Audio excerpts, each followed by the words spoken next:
ఉద్దేశించి రైతులకు పూలదండలేసి దీక్షని ప్రారంభించవలసిందిగా జిల్లా పార్టీ అధ్యక్షులు మరి గద్వాల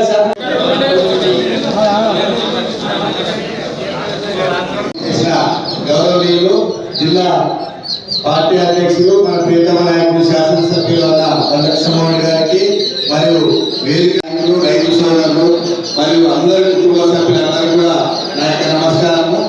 ఎందుకంటే చూసిన 100 రోజులు దాటి చేసిన వచ్చిన తర్వాత గతంలో కూడా కరువు కాటకాలను ఎదుర్కొన్నాం, కానీ ఇంతటి కరువు కాటకాలు ఎప్పుడు రాలేదు.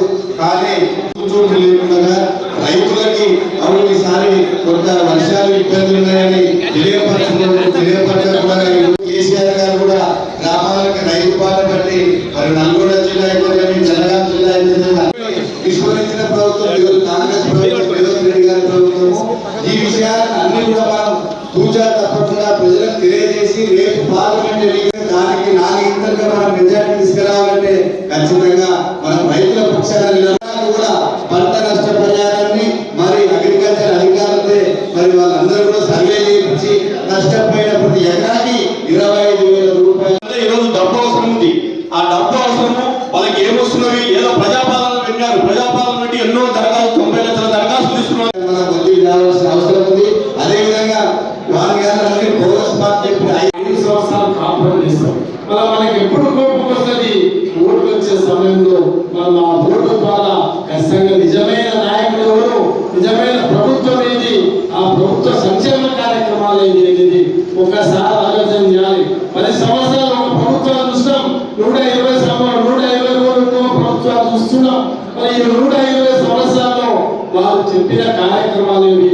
మనకి 2 లక్షల రుణమాఫీ అన్నారు, రుణమాఫీ చేసినారా? మన 500 రూపాయలు మనకి ఎక్కువగా మన ధాన్యానికి 500 రూపాయలు ఎక్స్ట్రా ఇస్తామన్నారు, ఇచ్చినారా?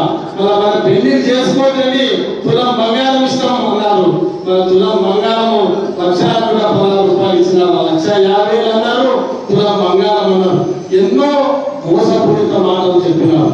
ఈ మోసపూరిత మాటల ద్వారా ప్రజల సంక్షేమాన్ని మర్చి ఈరోజు ప్రతిపక్షాలన్నీ కూడా ప్రతిపక్ష నాయకులను చేర్పించుకున్నారన్న ఒక ఉద్దేశంతో మనల్ని వీక్ చేయాలన్న ఉద్దేశంతో మనం వాళ్ళ బలము సాగనందుకే వాళ్ళ చాటగాతనంతో టీఆర్ఎస్ పార్టీ వైపు టీఆర్ఎస్ ప్రజాప్రతినిధుల వైపు చూస్తున్నారు. మీకు చాటలైతే మాతో అవసరం ఏముంది, మీకు మా నాయకులతో అవసరం ఏముంది?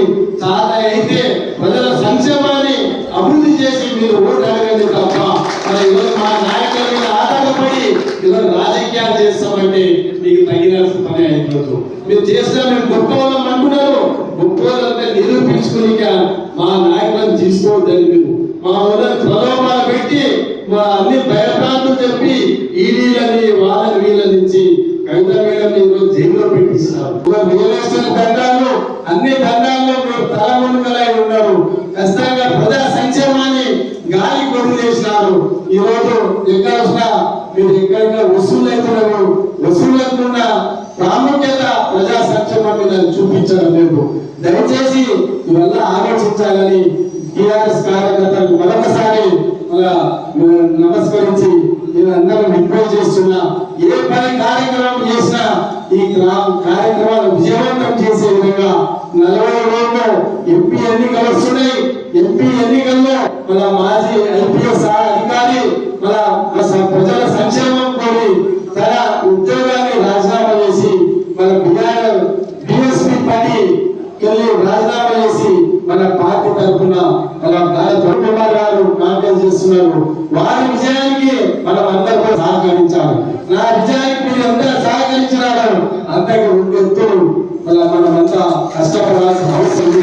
ఎందుకంటే ఆ ఎమ్మెల్యే ఎన్నికలు వేరు, ఎంపీ ఎన్నికలు మన పార్లమెంట్ లో మన స్థానిక సంస్థల మీద మనం ఎదుగుకోవడానికి మనకు నాయకుడు కావాలా.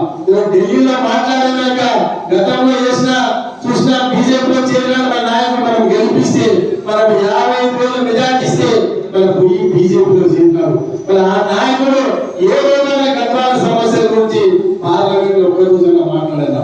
మరి అటువంటి నాయకుడు మనకు అవసరం లేదు.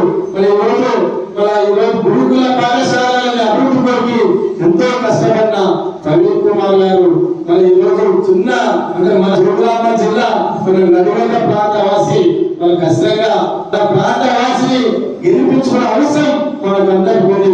కష్టంగా ఆ అందరూ కూడా పేరు పేరున మనం మరొకసారి విశ్లేషిస్తున్నా అందరూ కూడా ఉద్యోగులు సహకరించి మన వారి విజయాన్ని కూడా మీరు అండగా నిలవాలని కోరుకుంటూ ఇక్కడ వచ్చేసిన ప్రతి ఒక్క కార్యకర్తకి మరొకసారి తీసుకుంటాం.